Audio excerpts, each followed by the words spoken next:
PG, ano nangyari sa'yo? Ha? Ha? Paano ka? Ha? Ay, nahulog ka ba sa kama? Sarap ng tulog mo eh. Sige, matulog ka na ulit.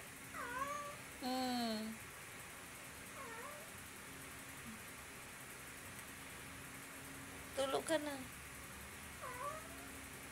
Kawawa naman nahulog sa kama sa sobrang tulog. Anto ka na eh.